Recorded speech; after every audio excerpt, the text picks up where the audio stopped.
All right, so my name is Bob Dixon. I am from Dale Carnegie Training. How many people have heard of Dale Carnegie Training? Excellent. You know, I was just at Southern Connecticut State University. I know Paul should because he works for me.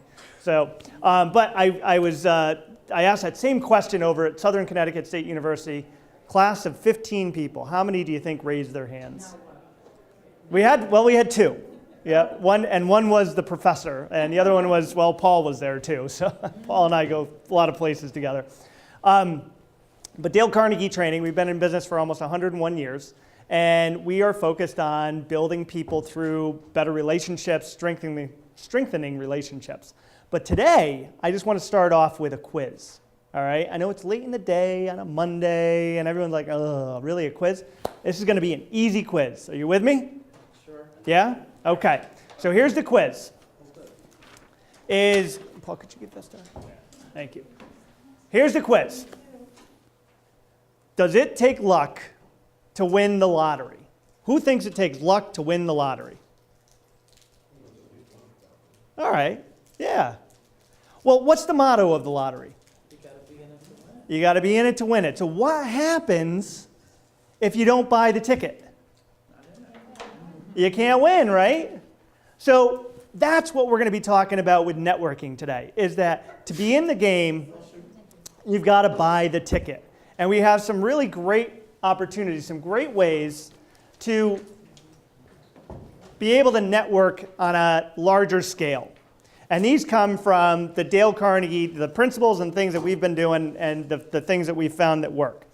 On your worksheet here, you can just follow along. This is kind of my whole talk in two sides. There was a gentleman by the name of Dr. Richard Wiseman. And he wanted to determine what made some people lucky versus some people that just always seem to have bad luck. Anybody know those people? You know the people that have bad luck, right? If they had no bad luck, they'd have no luck at all. So he wanted to determine what made some people more lucky than other people. And the way he did that was he did a series of experiments. And he came up with 4 principles of luck. And the first principle was that lucky people create and notice chance opportunities. And so how did he figure this out? So he brought a whole bunch of college students over in Great Britain, and he brought them into a room, and he said, we're going to do a little bit of an experiment. But first, we're going to interview each and every person. We're going to determine if you're one of those that always seems to have good luck. Anybody know those people? They always seem to win something. I have a next door neighbor just like that. He's one that has won those big screen TVs. He actually won a car in one of those $25 or $50 raffles. Anybody do those? I always look at him, I'm like, man, he's so lucky. What did he do? He bought the ticket, absolutely. So he wanted to find out, Dr. Richard Wiseman, what made some people luckier than others.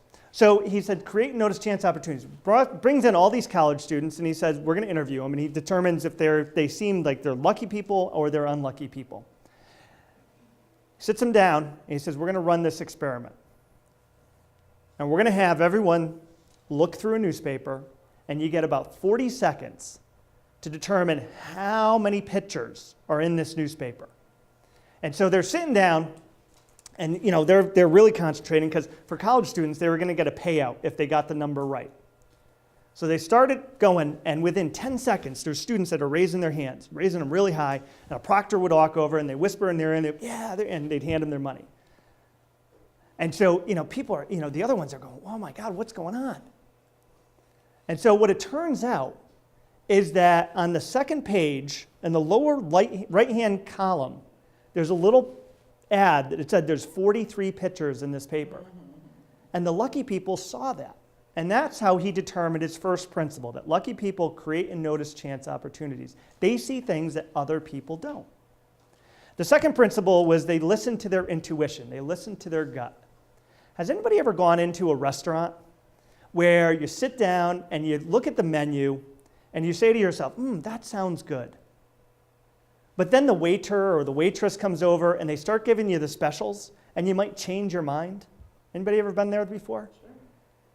I remember doing this a lot when I was with my last position. I was working for ADP and I was on the road. And I was selling computer systems, and so I'd be on the road for 3 or 4 days at a time. And I remember sitting down going, oh yeah, and every time I changed my mind at that last second, I never had a really satisfying meal. Anybody have that happen to them before? It's because you're always wondering in the back of your mind, you're saying to yourself, did I make the right choice? And what he found, Dr. Richard Wiseman, was that lucky people listen to their intuition. They listen to their gut. It's because we have this great supercomputer in our head, our subconscious, that's making all these judgments and values. And what he found is that lucky people listen to their intuition, and they went with it. The third principle of luck is that positive expectations create self-fulfilling prophecies. I always relate this to that show Seinfeld. Remember Seinfeld? As the longer we get away from the end of that show, it's harder to use that as an example. But remember, yeah, I know. I'll have to find one that works as well. But remember little George Costanza? You know, he's always a little bit down on his luck. Nothing really ever happens all that much to him. So I remember there was one season where George Costanza sat down and he was just having a miserable, miserable existence. He lost his job. He had to move back in with those really loud, obnoxious parents. Remember that? He didn't have a girlfriend. He always had no money. And so I remember him sitting down, and he goes, Jerry, in that diner, Jerry, I'm going to do everything exactly the opposite. Well, here was a guy that was always negative. So he sat down and he said to himself, I'm going to do everything the opposite, which means that he's going to start doing things positively. And so he started doing that. And what happened?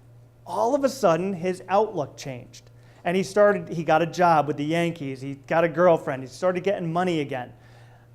Everything started happening to him. And that's what Dr. Richard Wiseman found out about luck as well, is that positive expectations create self-fulfilling prophecies. And that's one of the key characteristics of being in Dale Carnegie, too. We work from strengths. We work from being positive. We see the glass as half full. And that's part of building luck for yourself.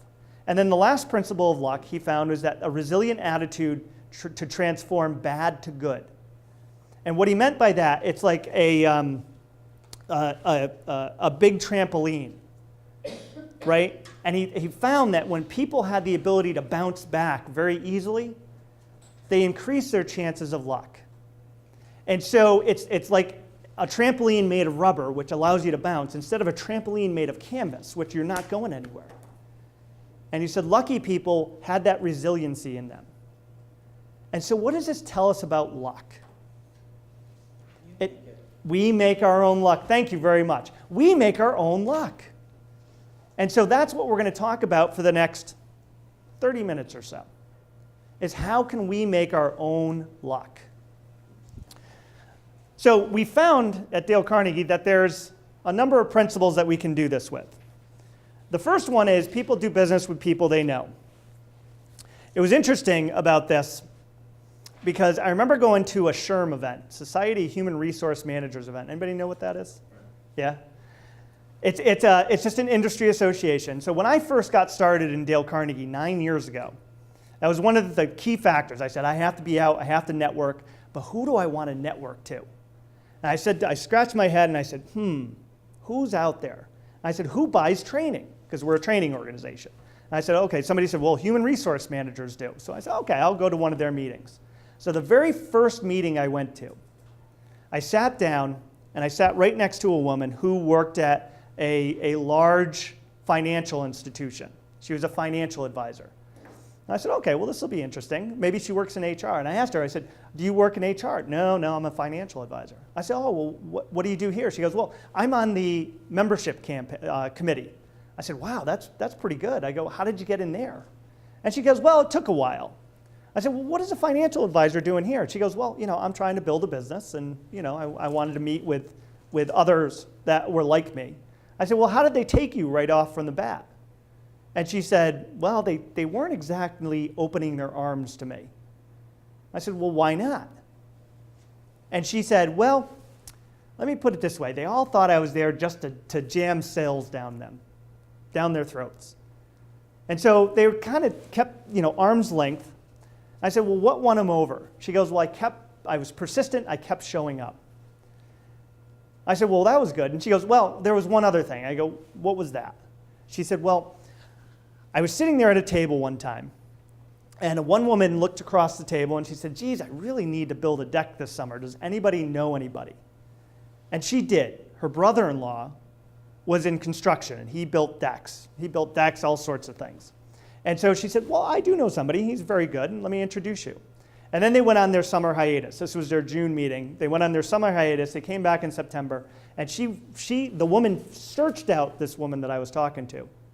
And she said, oh my gosh, he did a wonderful job. It was beautiful. It was so. And she was gushing. And that was the catalyst. She offered something out there, got them going, and it was just from somebody. And all of a sudden, this woman started introducing to everyone else in her network in that association. Fast forward, they started inviting her. They asked her to do things. They started asking her to be on committees and everything else. They started to trust her. They found her credible. And then once they started doing that, they started asking her what she did. And she was a financial advisor. You know what type of financial advisor? She sold 401ks. They bought 401ks, comp and benefits, right? All of a sudden, they started asking her for advice. Then they started saying, well, she's given such good advice, I think we should talk to her about working our plan. And that's what it was. People do business with people they know. And that's why it's so wonderful doing these types of things for the chambers, is because you get a chance to get in and start building that relationship. And it's not cold, it becomes warm. So the more that you can get in, the better off you're going to be. The next principle is building up an emotional bank account. And what we mean by this is that you have to make a deposit in a bank account. You have to make that deposit that makes somebody want to help you out.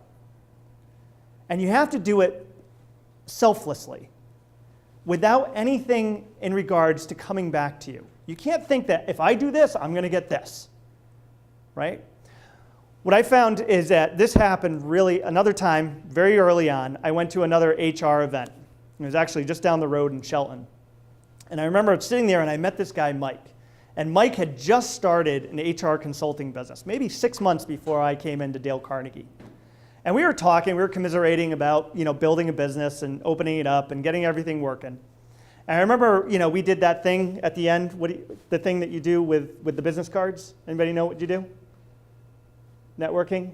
You exchange cards? Yeah, all right, good. All right, you're still with me. All right, so you exchange cards, and what's the promise that you're going to make to people when you exchange cards? Get in touch with them. I will get in touch with you, right? I'll send you the email, I'll make a call, right? And they do what back to you? Same thing. The same thing, right? They say, oh, I'll do that too. And 9 times out of 10, that doesn't happen, or one party doesn't reciprocate for the other party. So we did that same thing. I'll get in touch with you. Well, lo and behold, the very next day, I had my best client call me up. Bob, I have a problem. She had this really detailed, intricate problem, HR, complicated, involving, and she called me up, and I was just like, oh, wow. I really, honestly, I think highly and appreciate that you're calling me, but I can't answer your question. I'm not in HR. I just don't have the resources. I said, but I know somebody. I just met him. He's got 15 years of HR experience. I think he can help you out. And so Monique was like, oh, anything. I need help. So I said, Monique, let me introduce you to Mike. They got together. Very simply, he answered her question, got it all straightened out. She was so happy, she hired him as a consultant, right? So here I was. All I did was make the introduction. So I made a deposit in the bank account. I didn't think anything of it. It was just part of my job. I'm going to help 2 people out. Well, fast forward to 4 months later, and I've been putting a class together, a sales program. I had 20 paying customers come in. It was one of the first classes I put together. And I'm thinking to myself, this is great. And I'm dotting my I's, I'm crossing my T's, I'm trying to make sure everything is perfect. Anybody been there before? Yeah, and what happens when we're trying to make everything perfect? Something falls through the cracks, right? You know what fell through the cracks? I forgot to call the chamber to reserve. It was the Greater Valley Chamber when they had those rooms. I forgot to call the chamber and tell them I was going to be a couple minutes late. They had an event that night. They left. They locked the door. Yeah, I didn't have a room, right? Oh my gosh. And I'm like, I had 45 minutes to find a space. And so I'm looking through my Rolodex, trying not to panic, and I'm like, I can't hold this in the parking lot. It's October, late October. And so I'm looking through, and Mike's name popped up. I'm like, you know what? I'm going to give him a shout. His office is 2 blocks away. Let me just see if he has an idea. So I called up Mike, and Mike goes, you know what, Bob? He goes, don't worry about it. He goes, I've got a room that will accommodate 25 people. Just bring them over here. And that's the opportunity that you get when you make that deposit selflessly to help somebody else out. It will come back. Karma works, right? It will come back. You just have to see the opportunity for yourself. There was a gentleman by the name of Harvey Mackay. Anybody know Harvey Mackay? He's in the early 90s. He was considered probably one of the best networkers out there. And he wrote a book called Dig Your Well Before You're Thirsty. And, it goes, a pretty descriptive title. And so, but he came up with 4 elements of networking. The first is reciprocity. And what that means is you give, you get. If you don't give, you won't get. You have to be able to use it as a commodity. Interdependency. Your network is only as good as the other networks it's in. How many people here are on LinkedIn? Everyone's probably raising their hand. How many people have checked LinkedIn in the last 2 or 3 days? All right, a good number of you.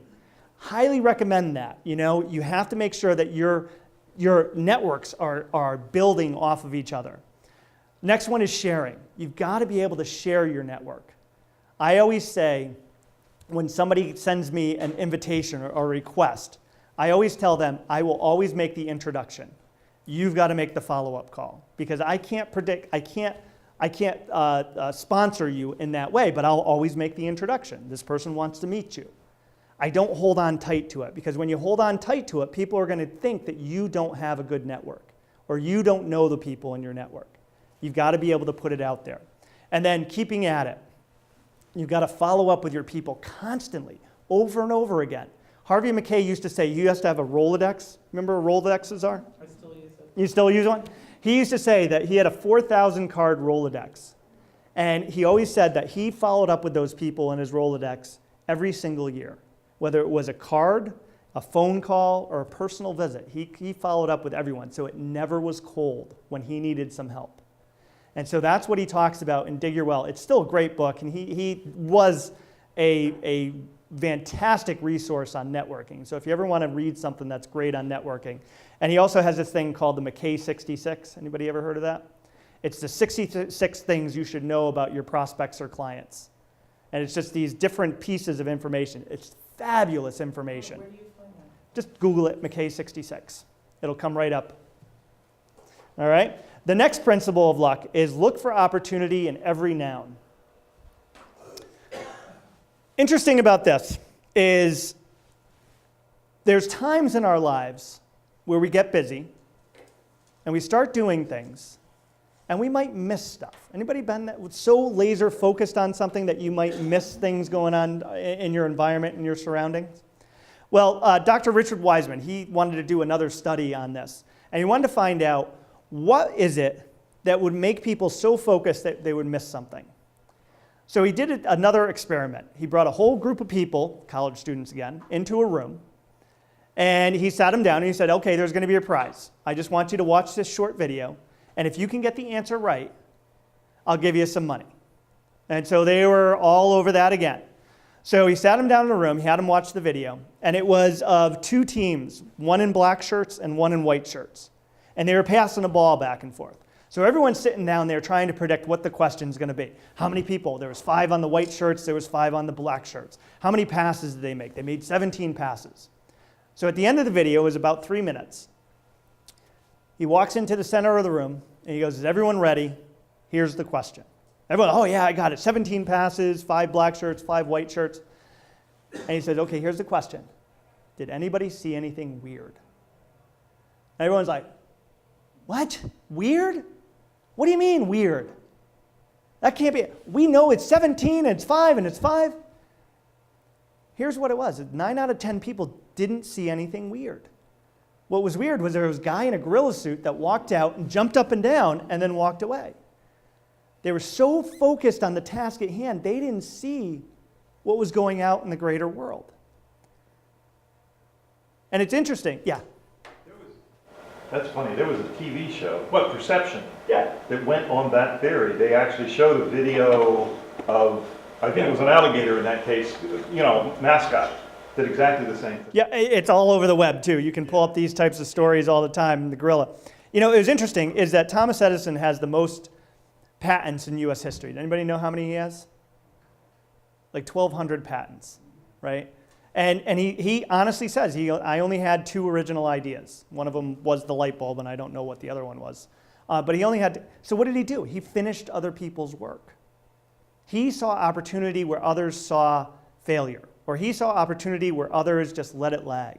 And he has this great quote about opportunity. And he says, from Thomas Edison, opportunity is missed by most people because it's dressed in overalls and it looks like work. I'll say that again. Opportunity is missed by most people because it's dressed in overalls and it looks like work. Most people will see an opportunity and they'll dismiss it because they think they're too busy or they have too much on their plate. And here's what I find with people that are either lucky or they're really, really good, is that they take the time to evaluate every single opportunity that's out there. They don't dismiss it. And that's what he's talking about, is just, even if you decide not to do it, at least you've given yourself the opportunity, the chance to take and see if it would be workable. And that's what we talk about, is looking for opportunities. Keep that radar open. Keep that 360-degree radar open, and don't limit yourself to what you can just see with blinders on. The next one is being a great conversationalist. It's funny, Dale Carnegie wrote his book, How to Win Friends and Influence People, back in 1936. And it's still on the Forbes top business books to this day. And it's because it has really practical advice. But one of the stories in that book was about Dale Carnegie sitting down at a dinner party. And he was at this dinner party a few years after his book came out, and he became a world-renowned figure.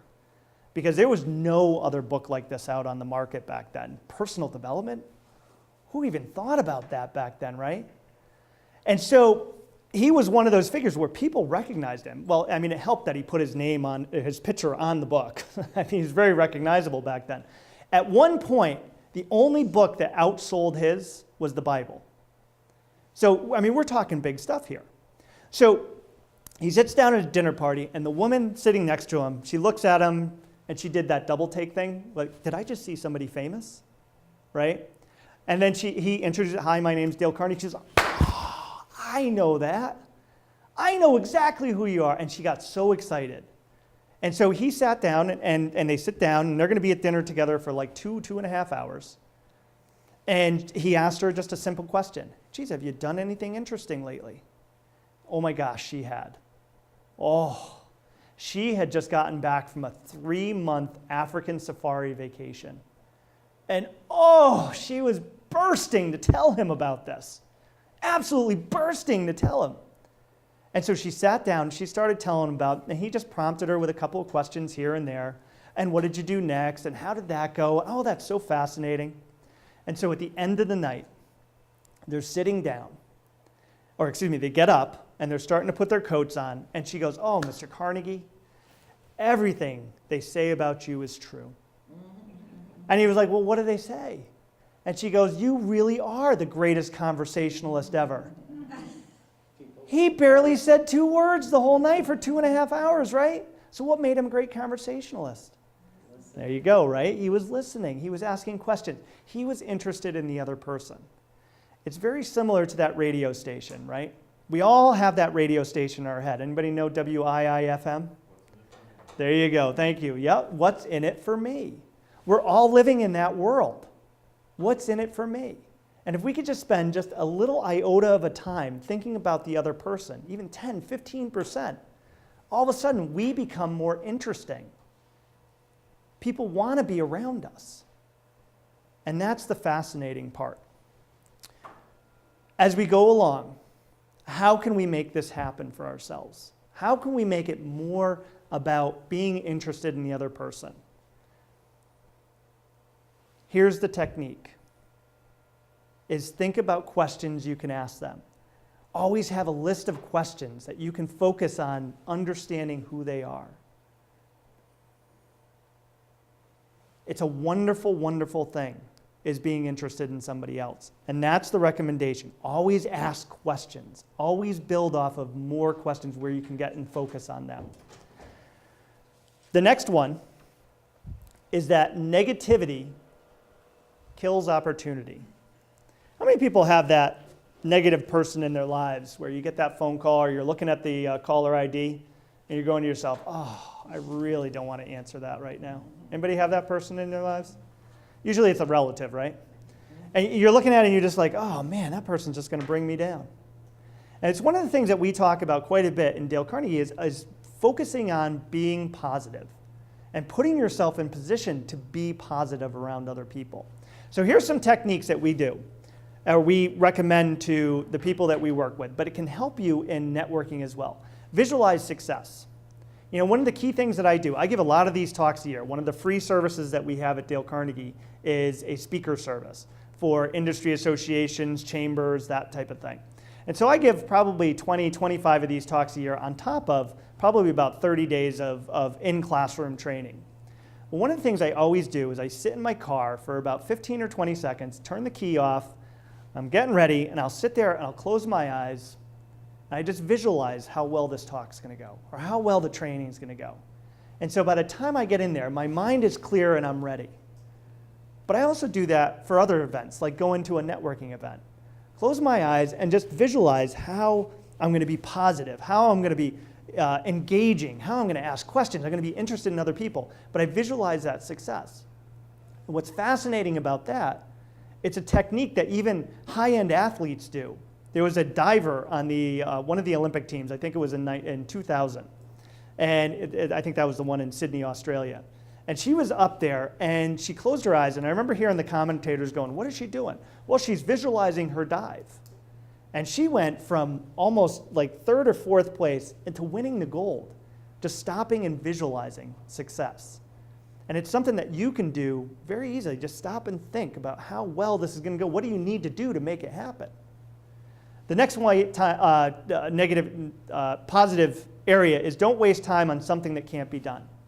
Positive people will look at something, if it's a roadblock, they'll go around it. If it's a speed bump, they'll go over it quickly. But what they don't do is waste time on something that can't be done. They'll look at it, they'll evaluate it, and then they'll make a decision.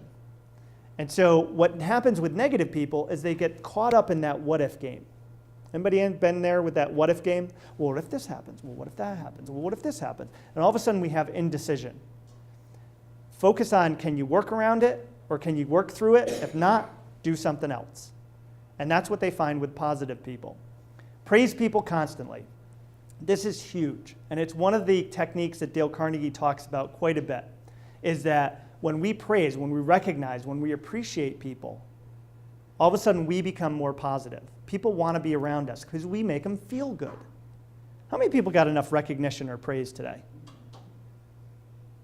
You know, there's a direct correlation to the amount that you get is really related to how much you give, right? So as you're going out there and you're networking and you're building that business, focus on giving compliments and recognizing people and really making them feel good about themselves. That's a great idea, Bob. Thank you very much. You're welcome, Tom. That made me feel great. Yes? The problem is, it's got to be genuine. It does have to be genuine. It really doesn't come off Yeah. that way. No? Yeah. Well, you definitely, Turn off. absolutely, and you don't want to just flatter somebody. So we actually have a technique on how to give recognition. And so what it is that you recognize either things, accomplishments, or personality traits. You recognize things, accomplishments, or personality traits. And then you give an example of how you saw that. It's so easy. It's just a simple process. Things, accomplishments, or personality traits. And then you give them an example, right? See, what happens with flattery or something that isn't supported is somebody will say, hey, good job, Paul, and then walk away. And you're like, good job for what? Right? It doesn't mean anything. But if you give a compliment, geez, you know, Paul, I always find that you're punctual. I really love that about you. In fact, today, you got here before I did. And I like that about you. Some people don't like that. Yeah, some people don't, but I do, and I'm your boss, so. Too early for the meeting. Sorry. But here's the thing, is that you give the personality trait, and then the example. And all of a sudden, it becomes more personal. The next one is don't complain, take action. You know, the first principle in Dale Carnegie's book, each chapter in his book is a principle. And the first one is don't criticize, condemn, or complain. It's the only negative principle of all 30 that is in that book. And it's a reality, is because people spend too much time complaining. What we need to do is focus on making a decision, finding a solution. Let's go around it. And that's what we talk about there. Turn a problem into a success story. Positive people will look around and say, how can I make this into a win for me or a win for us? And that's turning a problem into a success story. And the last thing is a mantra that Dale Carnegie had, and it was called act enthusiastic and you'll be enthusiastic. And what's great about this, we actually have people do this cheer in our programs because it gets you pumped up. Even if you're coming, and a lot of our programs are at night. And we get people, business people just like you, coming to the programs, and we have to engage them. We have to get them enthusiastic and pumped up. We'll have them do this cheer. And what happens is that you get people that may not think that they're ready to do that, but our feelings follow our thoughts. Anybody have where they've turned themselves into having a bad day? You know, maybe you spill a little something on a white shirt or something like that, and you're walking around, oh, this is going to be great today, right? This is perfect. I got coffee on me. Well, you know, we can reverse that too. And if we're having a bad day, we could just think ourselves into having a good day. And it's amazing the power that our thoughts can have over our feelings. So if you're having a bad day, just start thinking good thoughts. Hey, I'm going to turn this into a good day and make it so. The last principle is smile. And it's so simple. This is principle number 5 in Dale Carnegie's book. And it's because we don't smile enough in our regular days. Here's an interesting stat. How many times do you think a newborn infant smiles during a day? What do you think the number is? A baby. 50. Yeah, it's a little bit more than that. Might go nuts and say 100 times. No, more than that. They say a baby smiles about 400 times a day. You don't know Yeah, my some of it's gas coming out this way and that way, right? But about 400 times. I mean, they've actually done studies on this, right? Now compare that to an adult human. How many times do you think an adult smiles during the day? 10, 1. There you go, 13. On average, an adult smiles 13 times a day. Who do we like being around more? Babies. Babies, absolutely, right? Yeah, we like being around babies. Here's the key. If you can smile more in your day, it'll set you up. People want to be around you. Body language experts say that we learn to smile because it's an opening gesture. It's a welcoming gesture. It's saying that you're not a threat. Well, last story here. We had a gentleman by the name of Brian. And Brian was going through one of our programs that focused on the Dale Carnegie principles. Let me give you a little description of Brian. Brian's about 6'2". He's about 225 pounds of solid muscle. He's got a crew cut, and he's a captain in the Marine Reserves, the U.S. Marines. Brian was intimidating. I was intimidated by Brian. And so I looked at Brian. Hey, Brian. And I had Brian up in front of the room, and I said, Brian, you know, before you can get out, you have to make a commitment. You have to make a commitment to using one of these principles from Dale Carnegie's book. And Brian was getting flustered. So Brian was like, fine, I'll do number 5. Thank you, Brian. We all clapped for him. He sat down. So the next week comes, and Brian has to give a report back on the principle that he used. And so, you know, he comes, you know, I'm talking to somebody else, and I feel this tug on my jacket. And I'm like, oh, hey, Brian. He goes, I got to go first. I'm like, oh, yeah, great, no problem. We'll have you go first. We'll give you a talk first. He goes, it was great. What happened? I said, well, save it for the talk. We'll get into it. So Brian gets up there, and I said, well, Brian, what happened? And he goes, Bob, it was great. He goes, it worked. I said, okay, well, let's start off here. What principle did you have? He goes, well, it was number 5. He goes, I was driving home, and he goes, Bob, I had no idea what number 5 was. I said, well, what did you do? He goes, I had to pull over and open my books just so I could figure out what number 5 was. And then he goes, I read that it was smile, And he goes, my head hit my steering wheel over and over and over. He goes, where am I going to smile? I don't smile. And so the next day he comes in, and he was an early bird. He's in the military. So he comes in and he goes, well, I'll try this smile thing out in the cafeteria. If it doesn't work, I'll just throw it away and I'll get a new one. Nobody will even know. I never wrote it down that I was going to do number 5. So he goes in there and he looks at the lady behind the counter, and he gets the same thing. It was a bacon, egg, and cheese sandwich every morning and a large coffee. So he looks across at her and he gives her a stare. And, you know, they all know him and just like, whatever. And they just make a sandwich. And he smiles. And it's not going easy because his muscles aren't working that well with the smile. So he smiles at her and how are you today? And she was taken aback. She was like, wow, you're paying attention to me.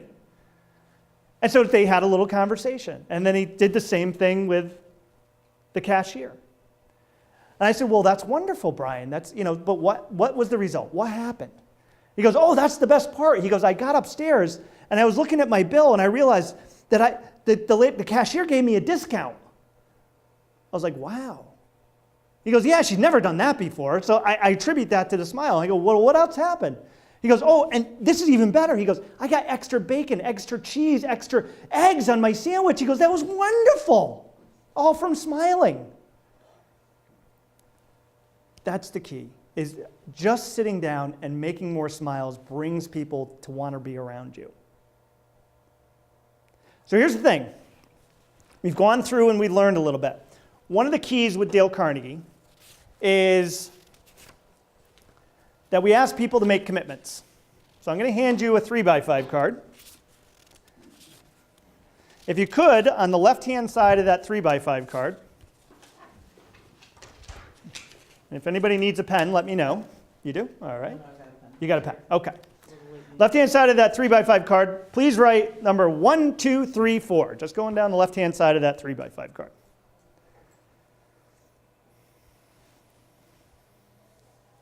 Right next to number 1, please write down what did you find is the most important piece of information you get out of this talk today? What was and you got your cheat sheets right there in front of you. What was the most important piece of information you got out of this talk today?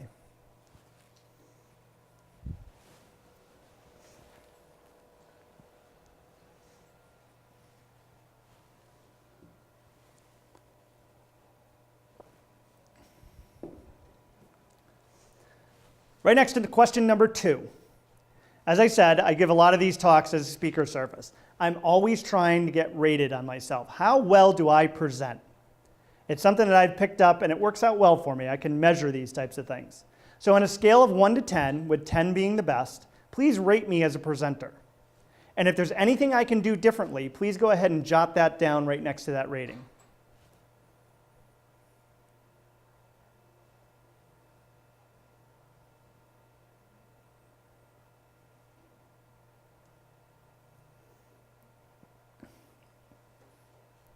Right next to number 3. One of the other free services that we offer at Dale Carnegie is that we send out tips and tricks on emails on communication, human relations, sales, leadership, customer service, every Friday at 9:20.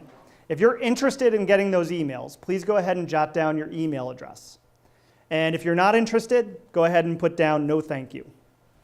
Yes? I'm already on. You get them? Do you like them? Yeah.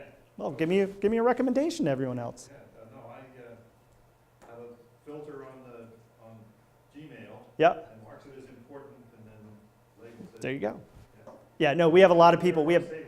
Yeah, we have 23,000 people on our list, and every time I talk to people, they're like, I love your emails. So, good stuff. And then the last one, this is the action. You're going to leave this room, and you're going to do some networking, hopefully, because the networking starts at 5 in about 10 minutes. So what's one action you're going to do differently based on what you've just learned in here? Go ahead and just jot that down.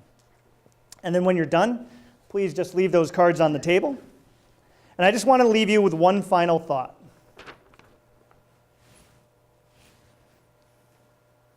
It's a quote by George Bernard Shaw, the philosopher, the Irish philosopher.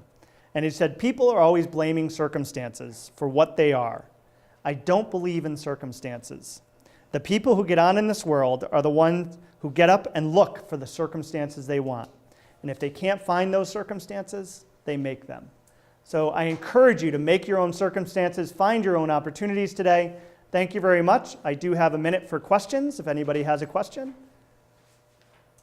Yes, ma'am. I do. I notice sometimes when I go to networking events where there are people who know each other, Yeah.